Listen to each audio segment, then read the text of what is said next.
Hello बच्चों, मैं हूं प्रेम और वासुदेव एजुकेशन में एक बार फिर से आपका स्वागत है।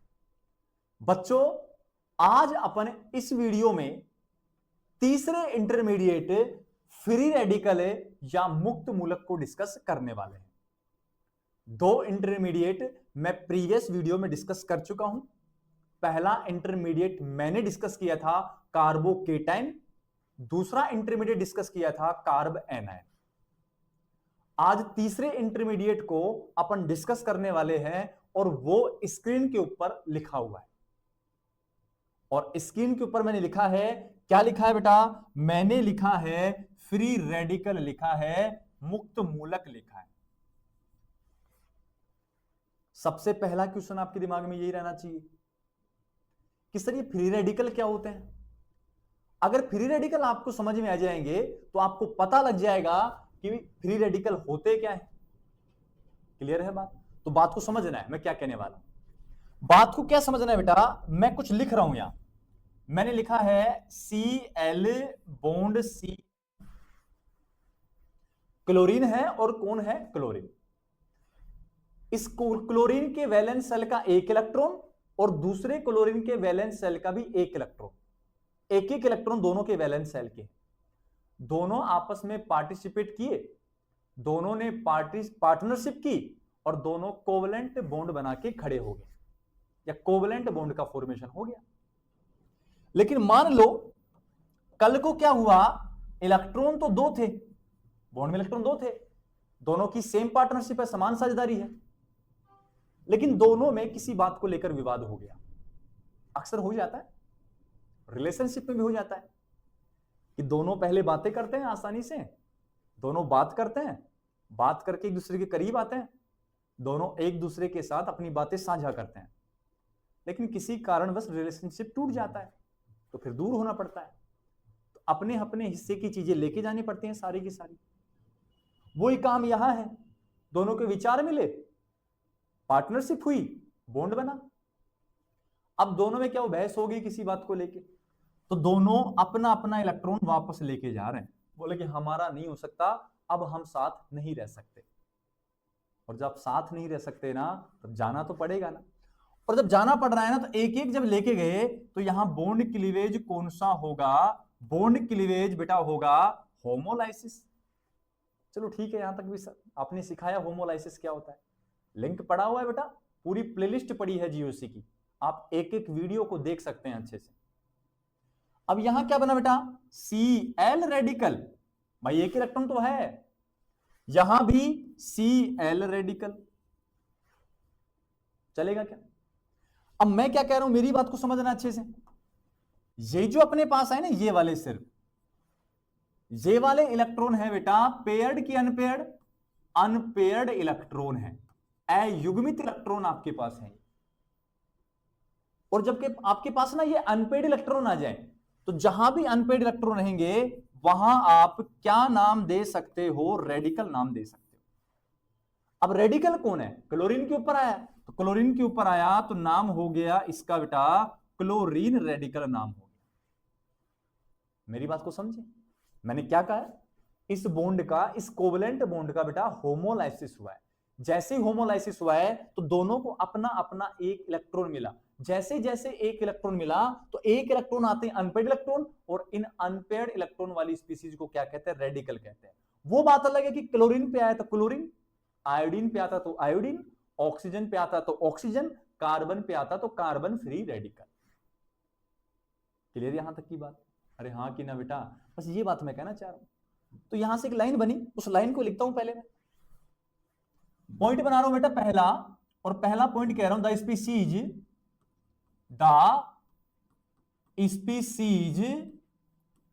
विच हैव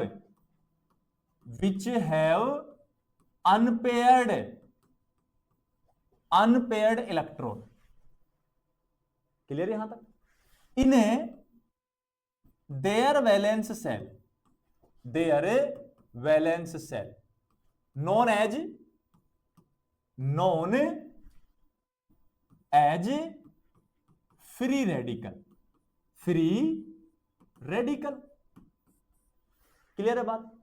मतलब क्या कहा बेटा, सीधी बात कही बेटा मैंने, तो क्या कहा है कि ऐसी कोई स्पीसीज है जो क्या रखती है बेटा, अनपेयर्ड इलेक्ट्रॉन रखती है। ये लीजिए, अनपेयर्ड इलेक्ट्रॉन कहां रखती है, वैलेंस सेल में रखती है। और वैलेंस सेल में जब अनपेयर्ड इलेक्ट्रॉन रहेगा तो उसी को क्या नाम देना है, फ्री रेडिकल नाम देना है। ये लीजिए। अब सर रेडिकल समझ में आ रहा है, फ्री क्यों लगा है, क्लियर है बात? तो फ्री किस लिए लगा है उसको समझो बेटा। अब मैं कहूं क्लोरीन के पास ये इलेक्ट्रॉन ना फ्री पड़ा है, ये कोई बॉन्ड फॉर्मेशन में काम नहीं लेगा, ये बस फ्री हो गया। अब इसको कोई टेंशन नहीं है, रेडिकल बनते ही ये इलेक्ट्रॉन फ्री हो गया, और फ्री है तो अब कोई काम का नहीं है, ये बॉन्ड बनाने में काम अभी नहीं आ रहा है। रेडिकल है तब तक नहीं आ रहा है, आ जाए बात अलग है, रेडिकल है तब तक तो नहीं आ रहा है। और जब नहीं आ रहा है ना तो बेटा मैंने नाम क्या कहा, इसको फ्री रेडिकल है, फ्री पड़ा है। और जो फ्री रेडिकल है ना तो उनको मैं एक बात और लिखूंगा, अनपेयर्ड इलेक्ट्रॉन कह दूं या कौन सा इलेक्ट्रॉन बेटा, फ्री इलेक्ट्रॉन। वो फ्री इलेक्ट्रॉन ही क्या कहलाता है, फ्री रेडिकल कहलाता है। और अच्छे से कॉन्सेप्ट क्लियर होगा फिर आपका, और अच्छे से फिर आपको सीखने में आनंद आएगा। तो जल्दी से इस लाइन को नोट करना है और फिर आगे चलते हैं। क्लियर बच्चों? अब सुनो, इधर आ जाओ पीछे वापस से। जब भी आपके पास रेडिकल का फॉर्मेशन होगा तो हमेशा बॉन्ड क्लीवेज तो कौन सा होगा बेटा, होमोलाइसिस होगा। बिना होमोलाइसिस काम नहीं हो सकता भाई। अगर आपको रेडिकल का फॉर्मेशन करना है तो आपको क्या चाहिए, होमोलाइटिक बॉन्ड क्लीवेज चाहिए, होमोलाइसिस चाहिए। दूसरी बात लिखता हूं, दूसरा पॉइंट कहता हूं, the free radical are formed by the homolysis of covalent bond। Covalent bond का क्या करा दोगे, होमोलाइसिस। ये काम का है बेटा, ये चमकना चाहिए अच्छे से, और जो चमकता है वही तो बिकता है, मैं बार बार कहता हूं। ये चमकेगा किसका, कोवलेंट बॉन्ड का। फॉर्मेशन किसका निकल के आएगा, फिर रेडिकल का फॉर्मेशन निकल के आएगा। मतलब है कोवलेंट बॉन्ड का होमोलाइसिस, फ्री रेडिकल। सीधी बात स्पष्ट कहूं, अगर आपको फ्री रेडिकल का फॉर्मेशन करना है तो होमोलाइसिस कर लो, चलेगा यहां तक।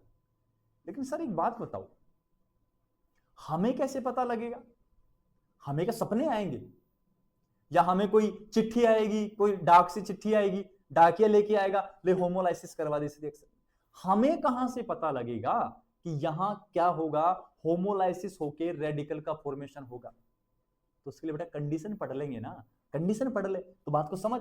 पहले भी मैंने समझाई है, फिर से समझ ले। मैं कह रहा हूं फ्री रेडिकल के लिए सभी बेटा को क्या सीखनी है, कंडीशन सीखनी है कि कौन कौन सी कंडीशन में आपके पास फ्री रेडिकल मतलब होमोलाइसिस होने वाला है, वो अपन को सीखना है। तो सुन लो, जल्दी जल्दी सीखो चीजों को। क्या कहा है सुनो फिर। सबसे पहले कहा है मैंने first condition, H new in the presence of sunlight. जहां भी सनलाइट एच न्यू आ जाएगा वहां समझ जाना होमोलाइसिस या रेडिकल का फॉर्मेशन होने वाला है। जिन जिन रिएक्शन या जो रिएक्शन ना एच न्यू की प्रेजेंस में संपन्न होती है वहां वहां होमोलाइसिस होकर रेडिकल का फॉर्मेशन होता है। क्लियर है बात? दूसरी कंडीशन,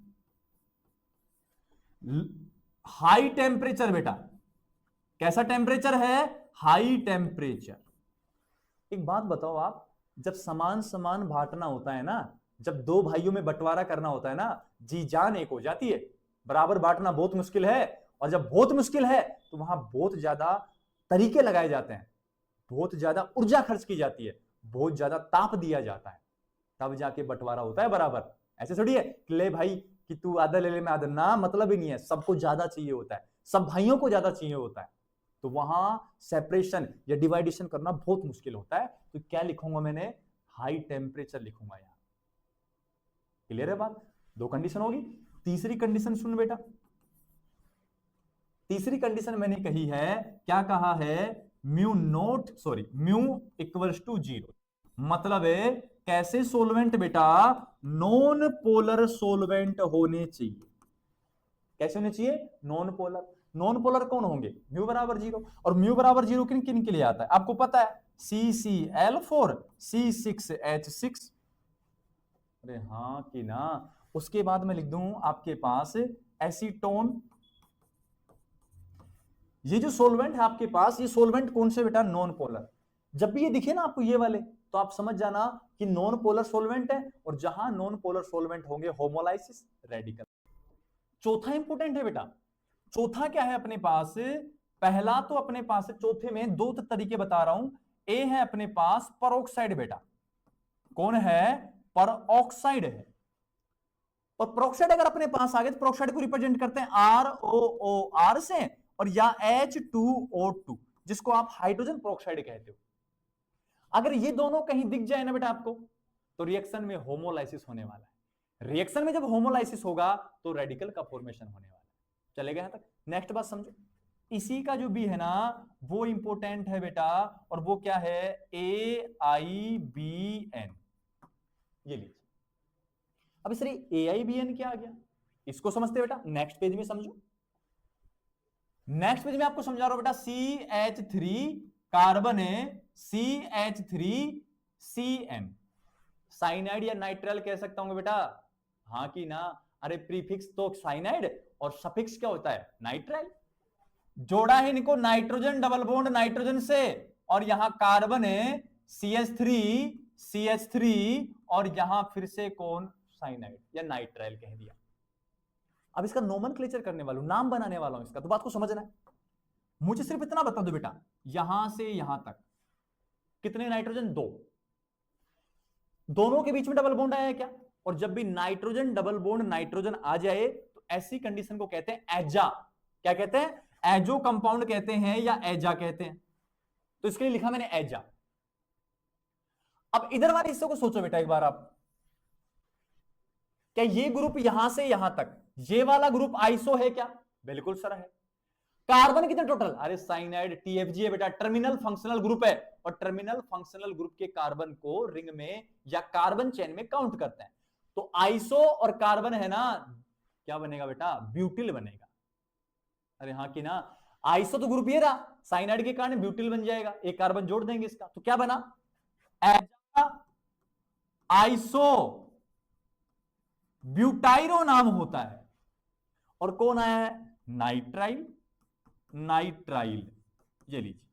तो नाम क्या बना, एजा आइसो ब्यूटारो नाइट्राइल। फिर दिमाग में आया कि सर ये वाला ग्रुप तो ये भी तो है, तो कितने ग्रुप हो गए, दो, तो क्या नाम दोगे, एजा, उसके बाद यहां ये आइसो ब्यूटारो नाइट्राइल कितने, दो, दो के लिए डाई। अरे हाँ कि ना बेटा।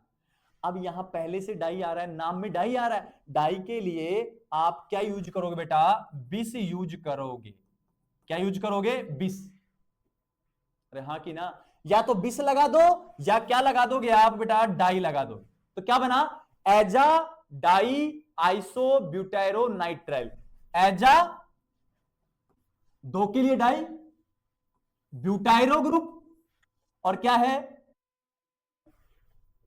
अरे हाँ आइसो ब्यूटाइरो तो है, दो है, तो एजा डाई आइसो ब्यूटाइरो नाइट्राइल। तो पहला वर्ड कौन सा बेटा, ए, हाँ कि ना। आइसो के लिए आई, ब्यूटाइरो के लिए बी, नाइट्राइल के लिए एन। नाम क्या बना, AIBN।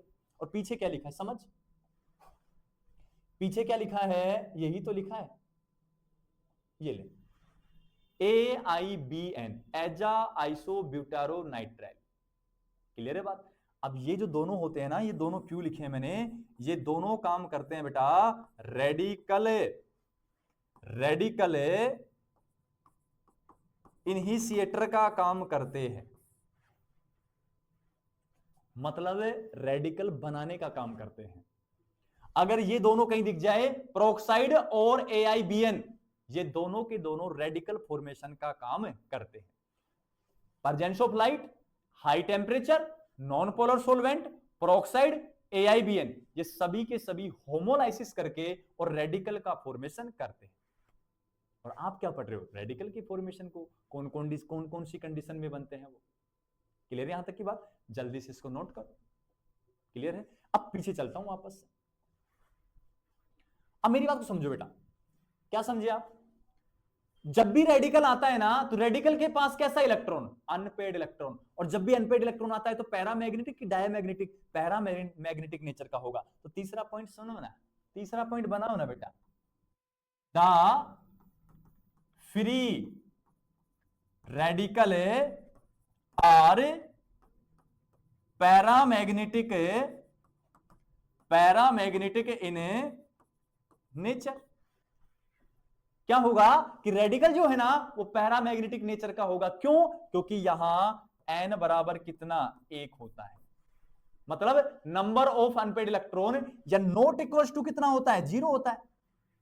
और अनपेड हमेशा एक ही तो रहेगा रे यार, सोचने वाली बात है। या तो n नॉट इक्वल टू, या n का मान हमेशा कितना, एक रहेगा। तो क्या रहेगा बेटा, पैरामैग्नेटिक रहेगा, अनपेड इलेक्ट्रॉन है वहां। क्लियर यहां तक की बात? तो दो चार बातें मैंने आपको समझाई है, इन सभी बातों को आप एनालिसिस करो और इसको भी नोट करो। ठीक है, नेक्स्ट का भी स्क्रीनशॉट ले लो। ये कंडीशन है जहां जहां आपको रेडिकल का फॉर्मेशन होगा। नेक्स्ट देख लो, इसकी संरचना को बना लो, ये भी काम का है। अब नेक्स्ट आ जाओ बेटा, ये कहानी तो थी सारी रेडिकल की, लेकिन ज्यादातर रिएक्शन में, मोस्ट ऑफ द रिएक्शन में जो फ्री रेडिकल बनता है ना वो कार्बन बनता है। कौन बनता है बेटा, कार्बन। तो अपन कार्बन को पढ़ने वाले हैं फिर, तो बात को समझो। अब मैं एक हेडिंग लगाऊंगा बेटा, और वो हेडिंग क्या है, कार्बन है free radical. Free radical, radical तो पढ़ लिया अपन ने कि रेडिकल तो क्या है, अनपेड इलेक्ट्रॉन रखेगा, होमोलाइसिस होगा, पैरामैग्नेटिक नेचर का होगा, कौन कौन सी कंडीशन में रेडिकल का फॉर्मेशन होता है, होमोलाइसिस होता है, ये सारा तो पढ़ लिया। लेकिन मोस्ट ऑफ द रिएक्शन में जो रेडिकल बनता है, फ्री रेडिकल बनता है, वो कार्बन बनता है। तो अपन मेजर रूप से डिस्कस करेंगे कार्बन फ्री रेडिकल को। क्लियर यहां तक की बात? तो आओ फिर। अभी थोड़ी देर पहले क्या किया है कि फ्री रेडिकल का मतलब एक अनपेड इलेक्ट्रॉन, अब वो किसके ऊपर, कार्बन के ऊपर। तो इसको रिप्रेजेंट करने का तरीका देख बेटा, कार्बन के ऊपर रेडिकल। अरे हाँ कि ना, कार्बन के ऊपर अनपेड इलेक्ट्रॉन रेडिकल बना। अभी बना कैसे होगा उसको समझना है। मान लीजिए बेटा आपके पास ये कंडीशन थी, carbon hydrogen hydrogen hydrogen, group था कोई जेड, जोड़ दिया मैंने ऐसे ही। मुझे इतना बता देंगे बेटा कि यहां इस बॉन्ड में इलेक्ट्रॉन कितने हैं, 2, एक कार्बन का है एक जेड का है। इलेक्ट्रॉन दर्शा दिए कितने, 2। अब आपको पता है रेडिकल बनाना है तो होमोलाइसिस, होमोलाइसिस में कंडीशन देखी जाएगी, En of carbon equals to En of Z बेटा। मतलब जितनी En कार्बन की है उतनी ही En है किसकी कहनी है, जेड की। दोनों की En बराबर है, और जब बराबर है ना तो बॉन्ड का एक इलेक्ट्रॉन ये ले जाएगा, बॉन्ड का इलेक्ट्रॉन ये ले जाएगा। तो कैसे समझा रहा हूं उस बात को समझो। ये लीजिए, इस बॉन्ड में इलेक्ट्रॉन कितने थे बेटा, 2 इलेक्ट्रॉन थे, दोनों की एन समान है। जेड अपना ले गया और यहां ये अपना ले गया, बंटवारा हुआ समान रूप से, तो होमोलाइसिस कह दिया। होमोलाइसिस ऐसे, hydrogen carbon hydrogen hydrogen radical, Z radical बना। हां कि ना? सबसे पहली बात, कार्बन के ऊपर रेडिकल, एक बात तो स्पष्ट हुई, क्या बना, कार्बन फ्री रेडिकल बना। अब कहेंगे क्या, बात को समझो, कहेंगे क्या, बात को समझो। प्रत्येक बॉन्ड में इलेक्ट्रॉन कितने बेटा, 2 इलेक्ट्रॉन है कि नहीं है, चलेगा? तो मैं ऐसे कह रहा हूं, कार्बन हैव अनपेयर्ड इलेक्ट्रॉन। एक बात तो कंफर्म है, अनपेयर्ड इलेक्ट्रॉन, तो बहुत अच्छी बात है। कार्बन अनपेड इलेक्ट्रॉन रखता है तो कार्बन फ्री रेडिकल इसको कह देंगे। ठीक है सर, लेकिन सर प्रॉपर डेफिनेशन बनाएं तो। प्रॉपर सुन बेटा, इस कार्बन के वैलेंस शेल में इलेक्ट्रॉन गिने, 2 4 6 और 1 7, 7 electron are present carbon valence shell. एक बात कंफर्म है कि 7 इलेक्ट्रॉन तो प्रेजेंट है, उन 7 में से बॉन्ड बनाने में कितने भाग ले रहे हैं? 2 4 6। मतलब इन 7 में से 6 इलेक्ट्रॉन तो कैसे हैं बेटा? बॉन्डेड हैं। प्लस एक इलेक्ट्रॉन कैसा है? नॉन बॉन्डेड या फ्री इलेक्ट्रॉन पड़ा है, ये लीजिए। और जब सुनो, जब 6 तो बॉन्डेड और एक नॉन बॉन्डेड आ जाए तो इसी को नाम दिया जाता है रेडिकल। और वो भी कौन सा? Carbon free radical. शॉर्ट में कहेंगे बेटा CFR, carbon free radical. Clear है बात? तो किसको कहेंगे carbon free radical? Carbon free radical वो होगा जिसके वैलेंस शेल में 7 इलेक्ट्रॉन प्रेजेंट होंगे, उनमें से 6 तो बॉन्डेड और एक नॉन बॉन्डेड, मतलब एक फ्री पड़ा रहेगा, बॉन्ड बनाने में भाग नहीं लेगा। तो उसको क्या कहेंगे? या उस एक इलेक्ट्रॉन को अनपेड कह देंगे, तो वो क्या कहलाता है? कार्बन फ्री रेडिकल कहलाता है। क्लियर यहां तक की बात? जल्दी से बनाओ, फिर इसको क्या सोचना है अपन को, बनाओ जल्दी से, ड्रॉ करो। क्लियर यहां तक की बात? अब नेक्स्ट बात करता हूं मैं इसकी, क्या डेफिनेशन बनाता हूं। क्या कह रहा हूं? The carbon atom which have 7 electron, जिनमें से 6 तो बॉन्डेड प्लस एक इलेक्ट्रॉन नॉन, आर प्रेजेंट इन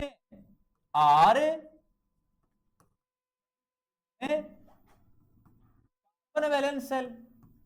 लिख दिया ना पहले, इन वैलेंस सेल या their valence shell, known as CFR। अरे कह सकते हो क्या बच्चों? तो फिर कह दो ना, क्या दिक्कत हो रही है? दूसरी बात आ जाओ, यही तो लिखा है सारा का सारा कि 7 हैं, 6 बॉन्डेड है, एक नॉन बॉन्डेड है, फ्री रेडिकल है, CFR कह रहे हैं। अरे चलेगा कि नहीं चलेगा? तो जल्दी से इसको नोट करो, नोट कर दो जल्दी से, और फिर आगे चलते हैं, आगे कुछ नया पढ़ते हैं। अब बात करता हूं बेटा किसकी? अब बात करूंगा मैं structure and bonding. Structure and bonding की बात करूंगा बच्चों। ये लीजिए, इसको सीखना है आपको अच्छे से कि CFR की स्ट्रक्चर कैसी होती है, हाइब्रिडाइजेशन कैसा होता है, ये सारा आपको सीखना है। सुनो बात, जल्दी जल्दी बनाता हूं मैं। आपके पास एक फॉर्मूला है H3Z, कार्बन की सिग्मा 3 हाइड्रोजन के साथ एक जेड का, कंफर्म है? कार्बन का इलेक्ट्रॉनिक कॉन्फ़िगरेशन है 1s2 2s2 2p2 according to VBT। बेटा VBT के अनुसार हाइब्रिडाइजेशन में वैलेंस सेल भाग लेते हैं, दिखाएंगे फिर। कार्बन की अभी कौन सी स्टेट बेटा? Ground state. ग्राउंड स्टेट में ये कौन सा? एस, वैलेंस सेल दूसरा है, सेकंड है, दूसरे का P है। इलेक्ट्रॉन भर दे बेटा, भर दो, क्या दिक्कत हो रही है? S में 2, P में 2। नेक्स्ट बात करें तो कार्बन की अभी कौन सी स्टेट बेटा? Excited state. चलेगा क्या? और चलेगा, सुन ले बेटा अच्छे से, ये लीजिए 2s बेटा, 2p बेटा। इलेक्ट्रॉन कहां से कहां चले गए? 2s से एक इलेक्ट्रॉन 2p में आ गया। भाई ये लोअर एनर्जी, ये हायर एनर्जी का, तो ग्राउंड से एक्साइटेड में जा रहा है तो लोअर एनर्जी से कहां जाएगा? हायर एनर्जी में। तो एक इलेक्ट्रॉन यहां आ गया, 1 2 3 और 4। इस कार्बन के ना 4 सिग्मा है, 4 सिग्मा है, तो हाइब्रिडाइजेशन कौन सा निकल के आता है बेटा? sp3। यहां तक की बात क्लियर है? जब यहां तक की बात क्लियर है तो नेक्स्ट बात समझो आप। कार्बन का हाइब्रिडाइजेशन कौन सा आया? कार्बन का हाइब्रिडाइजेशन आ गया sp3। कितने नए हाइब्रिड ऑर्बिटल? 4। ये लीजिए 1 2 3 और 4। सभी की एनर्जी सेम आएगी क्योंकि हाइब्रिड ऑर्बिटल की एनर्जी सेम होती है। सभी में कितना कितना इलेक्ट्रॉन बेटा? अभी एक एक इलेक्ट्रॉन है। चलेगा? आगे सुनो, 3 हाइड्रोजन 1 जेड, चारों सिग्मा बना रहे हैं। हाइड्रोजन आएगा, वो नहीं है गदर मूवी। गदर मूवी में कहता है कि मैं पापा मैं भी चलूंगा आपके साथ पाकिस्तान मम्मी को लेने के लिए, अम्मी को लेने के लिए, वही कहानी अप्लाई होगी। देखना एक बार, पहला हाइड्रोजन कहेगा हमारे पास एक इलेक्ट्रॉन है, हम ओवरलैपिंग करके कौन सा बॉन्ड बनाएंगे, सिग्मा, बोलो बना लो। जब ये जा रहा है तो वो कह रहा है हम भी जाएंगे अम्मी को लेने, हम भी अब्बू आपके साथ चलेंगे, तो चलेगा तो तू भी आ जाएगा, तो यहां फिर से क्या बनेगा, सिग्मा बॉन्ड, फिर से क्या बनेगा, तीसरा भी कहेगा हम कौन सा मानेंगे। इनके साथ साथ फिर वो सनी देओल के साथ एक दूसरा भी आदमी जाता है ना, वो दूसरा आदमी ये रहा, अरे हाँ कि ना बेटा, तो ये जेड भी चला गया, ये लो सिग्मा हो गया। कार्बन कितने सिग्मा बना चुका है, 4, चलेगा यहां तक। कुछ देर बाद क्या हुआ कि कार्बन और जेड की ना लड़ाई होगी, मान लो ये अमरीश पुरी बन गए, अब मान लो बेटा ऐसा ही कह रहे हैं अपन, तो बना थोड़ी है। ये जेड कह रहा है देख अपना कुछ नहीं हो सकता, अब मैं आए थे तेरे पास, मैंने बॉन्ड बना लिया, लेकिन अब मुझे मेरा एक इलेक्ट्रॉन चाहिए वापस से। कह रहा है कि कार्बन कह रहा है ठीक है भाई तेरा ले जा, इतना क्यों नाटक कर रहा है, तेरा तुझको चाहिए तुझ ले जा, इतने दावे करने की क्या जरूरत है, इतना शोर मचाने की क्या जरूरत है। तो ये आया और इतनी बात इतनी लेके चला गया। ये क्या एक इलेक्ट्रॉन छोड़ गया, और जैसे एक इलेक्ट्रॉन छोड़ के गया ना, तो मेरी बात को समझना बेटा अच्छे से। अब हाइब्रिडाइजेशन कौन सा रह जाएगा, अब हाइब्रिडाइजेशन रह गया sp2। कौन सा रह गया बेटा, sp2।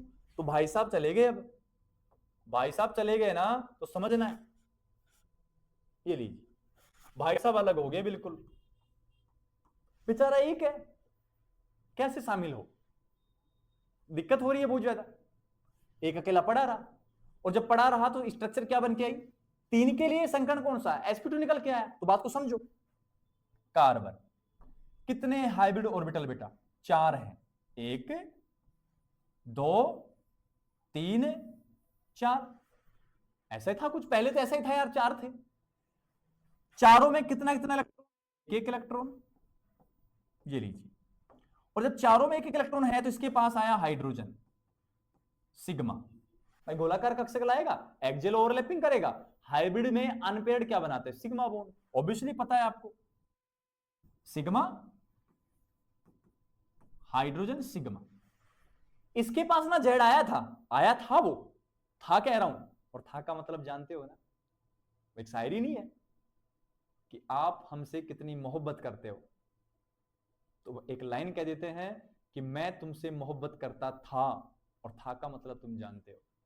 तो वही कहानियां है कि आया था लेकिन चला गया, था का मतलब पास्ट हो गया बेटा, चला गया तो अकेला तन्हा छोड़ गया इसको, और जब अकेला छोड़ गया तो अकेला इलेक्ट्रॉन पड़ा है, और अकेला पड़ा है तो अनपेयर्ड होगा, क्या होगा, तो रहने तो क्या दिक्कत हो रही है, ये लीजिए। क्या कह रहा हूं कि यहां से ये लीजिए, हाइब्रिडेशन कौन सा, sp2, और sp2 में ज्योमेट्री ट्रायगोनल प्लेनर।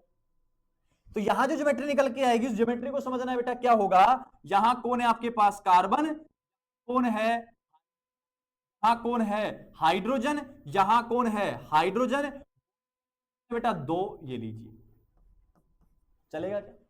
अब ये जो एक इलेक्ट्रॉन है ये हाइब्रिड में है कि अनहाइब्रिड में, अनहाइब्रिड में चला गया, और बस ही नहीं चला गया बेचारा, क्या करे। जैसे अनहाइब्रिड में गया बेटा, तो सुनो, अरे 3 ही तो है हाइब्रिड, यानी अलग हो गया, अनहाइब्रिड हो गया, तो ये बना वो, ये बना, और बेटा एक इलेक्ट्रॉन लेके पड़ा है, एक इलेक्ट्रॉन लेके पड़ा है, तो हाइब्रिड की बात करो, अनहाइब्रिड से क्या मतलब है, हमको आपसे मतलब है, हमको जमाने से क्या मतलब है। तो यहां मुझे बताएंगे ट्राइगोनल प्लेनर स्ट्रक्चर निकल के आ रही है क्या, बिल्कुल बेटा वही तो बनेगी फिर, क्लियर यहां तक की बात। तो नेक्स्ट बात मैं आगे समझाता हूं, अगले पेज में क्या कहने वाला हूं, ये लीजिए, कार्बन, और कार्बन के साथ 3 हाइड्रोजन, हाइड्रोजन हाइड्रोजन हाइड्रोजन, ये लो। यहां आपके पास एक अनहाइब्रिड पी ऑर्बिटल है, ये लीजिए, एक इलेक्ट्रॉन पड़ा है, पड़ा रहने दो ना, क्या दिक्कत दे रहा है आपके, दे रहा है क्या, नहीं दे रहा है, चलेगा कि बेटा, तो ये कहानी आपको कहनी है। तो क्या कहना है, सबसे हाइब्रिडाइजेशन कौन सा है, हाइब्रिडाइजेशन है sp2। उसके बाद बात करूं ज्योमेट्री कौन सी है, ज्योमेट्री हो जाएगी बेटा ट्राइगोनल प्लेनर हो जाएगी बेटा, ये लीजिए। उसके बाद बॉन्ड एंगल की बात करूं बेटा 120 डिग्री होता है, कितना होता है, 120 डिग्री। अगर नेचर की बात करूं बेटा तो क्या अनपेड इलेक्ट्रॉन है तो क्या लिखोगे? पैरामैग्नेटिक। पैरामैग्नेटिक लिखना है। क्यों लिखना है? क्योंकि स्मॉल n इक्वल टू 1 आए या नॉट इक्वल टू 0 है तो पैरामैग्नेटिक नेचर का हो जाएगा। क्लियर? लेकिन मैं एक बात और समझाना चाहूंगा आपको, स्ट्रक्चर बॉन्डिंग तो होगी, मोलिकुलर डायग्राम भी आपने बना दिया, मोलिकुलर डायग्राम भी आपने बना दिया, स्ट्रक्चर दिखा दी, बॉन्डिंग दर्शा दी, चलेगा यहां तक? तो पूरी बात समझो बेटा क्या कहने वाला हूं। कार्बन के वैलेंस सेल में 2 4 6 और 1 7 की बात हुई थी अपनी, आ गया जब 7 अगर हैं आपके पास, बंद कितने बन रहे हैं? 1 2 3, तो कितने इलेक्ट्रॉन बंद बनाने चले गए? 6। एक नॉन बॉन्डेड है। सारी कहानी स्पष्ट है। अब एक बात कहना चाह रहा हूं क्या, कि जो sp2 हाइब्रिडाइजेशन है थोड़ी देर बाद कन्वर्ट किस में भी हो सकता है? sp3 में। सर ये कितनी बड़ी बात कह रहे हो आप, कि कार्बन फ्री रेडिकल का हाइब्रिडाइजेशन sp2 है और वो कन्वर्ट किस में हो रहा है? sp3 में। Why sir? मतलब कार्बन फ्री रेडिकल का हाइब्रिडाइजेशन पहले sp2 था, अगर वो चाहे तो कन्वर्ट किस में हो सकता है? sp3 में हो सकता है रेडिकल। सर ये कॉन्सेप्ट तो ठीक लगा, तो इसको समझाओ फिर। समझो बेटा इसको क्या होगा, सुनो। कार्बन हाइड्रोजन हाइड्रोजन ये लीजिए, कितना इलेक्ट्रॉन बेटा? 1 इलेक्ट्रॉन। बिंदु से दर्शा दिया, इलेक्ट्रॉन मान लेना, अनपेड हो गया। लुईस डॉट है, लुईस डॉट इलेक्ट्रॉन दर्शाता है। मैं गलत नहीं कह रहा हूं, गलत तो मैं कहता नहीं, हवा में बनाता ही नहीं, जो बात होती है मैं वो कहता हूं। अब एक बात बताओ, यहां सेंटर एटम को कार्बन, हाँ कि ना? 1 2 3, कार्बन के सराउंडिंग एटम हाइड्रोजन है। कार्बन बेटा 2.5, हाँ कि ना? और हाइड्रोजन की ईएन बताना बेटा एक बार। हाइड्रोजन की ईएन 2.2 2.2 2.22। अरे ये तो होती है बेटा, 2.22 तो होती है। अभी बता दो, सेंटर एटम की ईएन ज्यादा कि उससे जुड़े हुए सराउंडिंग एटम की ज्यादा? सेंटर एटम की ईएन ज्यादा है, हाँ कि ना? सेंटर एटम की ईएन ज्यादा, मतलब सेंटर एटम की ईएन क्या है? मोर। सराउंडिंग एटम की ईएन क्या है बेटा? लेस, कम है। तो यहां कार्बन का हाइब्रिडाइजेशन आता है sp2, चलेगा? याद रखना है, सेंट्रल एटम की ईएन तो ज्यादा आ जाए, सराउंडिंग एटम की ईएन कम आ जाए, कार्बन का हाइब्रिडाइजेशन sp2। कन्वर्ट कैसे होता है सुनो। 3 हाइड्रोजन को सब्स्टिट्यूट कर दिया फ्लोरीन के द्वारा, carbon fluorine fluorine fluorine, unhybrid अब भी है, ये लीजिए। अब मुझे बताएंगे कार्बन की ईएन, मैं बता रहा हूं बेटा कितनी होती है। कार्बन की ईएन 2.5, फ्लोरीन की 4। अब मुझे बताना है सेंटर एटम की ईएन बेटा कम है, सराउंडिंग एटम की ईएन बेटा अधिक है। इस स्थिति में कार्बन कन्वर्ट होता है किसमें? sp3। सर कुछ खास नहीं आया, सर ये कैसे हुआ होगा? तो सुनो बेटा, जब surrounding atom more electronegative atom होते हैं ना, तो ये लोन पेयर को अपने वैलेंस सेल की ओर आकर्षित करते हैं, मतलब इसको मजबूर करते हैं कि तू बंद बना। तो क्या ये चौथे बंद का फॉर्मेशन करने को अग्रसर होगा? इनकी वजह से ये चाहते हैं कि तू बंद बना, नहीं तो हम तुझे ग्रहण कर लेंगे। तो जब ये चौथा बंद बनाने की ओर अग्रसर होगा तो हाइब्रिडाइजेशन 4 सिग्मा के कारण sp3। भाई साहब ढीले पड़े हैं पहले ही, हाइड्रोजन हाइड्रोजन हाइड्रोजन, इनका कोई मतलब नहीं है, ये तो खुद बाहर जाने में लग रहे हैं। तो ये इसको प्रेरित नहीं करेंगे तू बंद बना, तो यहां सिग्मा 3 रहेंगे, हाइब्रिडाइजेशन sp2। ये कहानी चलती है। तो सुनो, कार्बन रेडिकल का sp2 हाइब्रिडाइजेशन कन्वर्ट किसमें हो सकता है? sp3 में। कब? जब surrounding atom more electronegative atom आ जाए, सराउंडिंग एटम की ईएन अधिक हो जाए तो कार्बन का हाइब्रिडेशन चेंज हो जाता है। जल्दी से इस कॉन्सेप्ट को बनाओ और फिर आगे चलते हैं। क्लियर बच्चों यहां तक? तो मिलते हैं बच्चों नेक्स्ट वीडियो में कार्बन फ्री रेडिकल की मेथड ऑफ प्रिपरेशन और रिएक्शन और साथ के साथ टाइप्स ऑफ स्टेबिलिटी को डिस्कस करने के लिए। उम्मीद है आपको अच्छे से समझ आया होगा। आपको करना है क्या, मैं बार बार कह के थक चुका हूं, लाइक करना है, शेयर करना है, सब्सक्राइब करना है और ज्यादा से ज्यादा दोस्तों को जोड़ दो ना यार आप चैनल के साथ, ताकि हम और अच्छी मेहनत कर पाए।